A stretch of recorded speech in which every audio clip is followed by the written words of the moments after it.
Gentleman from Loudoun, Mr. Greason. Thank you, Mr. Speaker. Mr. Speaker, I arrive for a point of personal privilege. Gentleman may proceed. Thank you, Mr. Speaker. Mr. Speaker, ladies and gentlemen of the House, spent a lot of time talking about the budget, Medicaid, a lot of the funding that we've done in different areas. I'm going to spend a few minutes kind of as the new guy on the block, giving you my perspective of what we're doing here. And I've got some good news. The good news is the House budget and the Senate budget are less than 0.5% away from each other in total dollars. 0.5%. I would bet you anybody in this room could sit down and figure out how to close that 0.5%, 0.5% gap. That's the good news. But unfortunately, we're not going to be able to do that. We're not going to be able to end on time and leave next week and go tend to our businesses and our families and the things that we have waiting for us at home because we have a problem. And everybody knows what the problem is. If you've been here for, I bet you even Rob Bloxham knows what the problem is. He's been here for 45 minutes, and he knows exactly what the problem is. I will tell you the problem from my perspective. There was a bill in the Senate called Senate Bill 45. Senate Bill 45 was a bill that would expand Medicaid in the Commonwealth. And that bill had 3 fatal flaws. The first, that bill included an optional enrollment in the Medicaid program. No state has ever received a waiver with an optional enrollment provision. Number 2 fatal flaw, 5% cost sharing. We've never seen a bill or a waiver given in the United States by the federal government to expand a program like this with that large of a cost-sharing provision. 5% is not going to fly. And number 3, the Senate Bill 45 had a work search requirement that would require you to actually be searching for a job to receive the benefits. That's never been approved in a waiver process.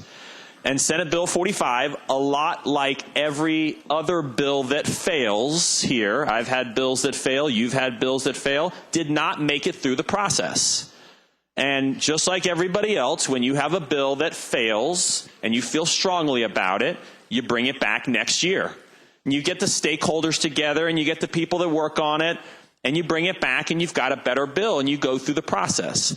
The Senate decided not to do that this time.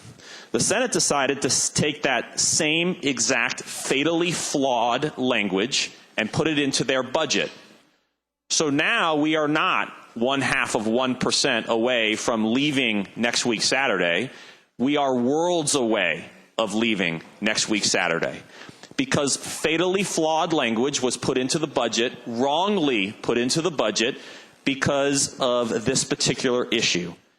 We've heard a lot from the other side of the aisle about $5 million a day if we don't expand, right? It's a great talking point. You should create a bumper sticker maybe if you want. But I'll tell you, there are bigger numbers that are more important from my perspective. Because if we don't agree on this budget and go home, here's what we're going to be leaving on the table. We spend $16 million a day as a Commonwealth on transportation. We spend $19.4 million a day in K-12 education. We spend $27.1 million a day in higher ed. Every single one of those numbers, and listen carefully to the next one, safety net, $26.8 million a day. None of those dollars will be spent if we don't pass a budget. So while I don't agree with the premise of we're leaving $5 million on the table from the federal government through expansion, I don't agree with that. But just say you do. There are a lot of other dollars we're about to leave on the table that affect our communities more broadly and more impactfully because they are larger dollars that affect our teachers, our public safety, our healthcare system, and everybody who relies on us.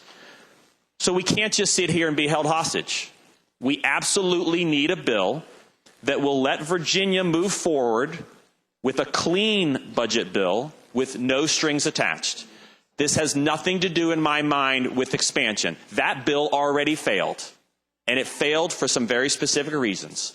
We can't let the budget fail for those political reasons that we see from Washington-style politics.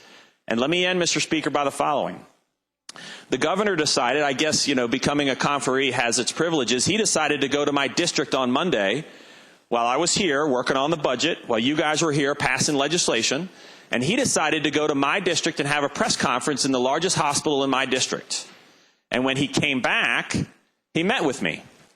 And the governor said, everybody in your district hates the fact that you will not budge on Medicaid expansion. And I said to the governor, do you mean everybody? Did you go talk to everybody in my district? And he said, well, not everybody, but most people there are going to vote you out of office because you don't expand. And I said to the governor, I don't actually cower to any threats. I don't cower to any political pressure. I only do what I think is right. And let me tell you what's right. Voting on legislation that is before us, not on concepts, not on threats, not on political rhetoric, not on numbers that may or may not pay out. What we have before us is fatally flawed language that is holding our budget hostage and will cause us to be here longer than we need, and most importantly, will jeopardize our transportation system, our K-12, our higher ed, our hospitals, our public safety, and our mental health systems. I am not willing to stand by and let that happen, and I will tell you that we have to do everything we can to negotiate this budget, end on time, and service the citizens of the Commonwealth in the way they elected us to serve them. Mr. Speaker, thank you for your time.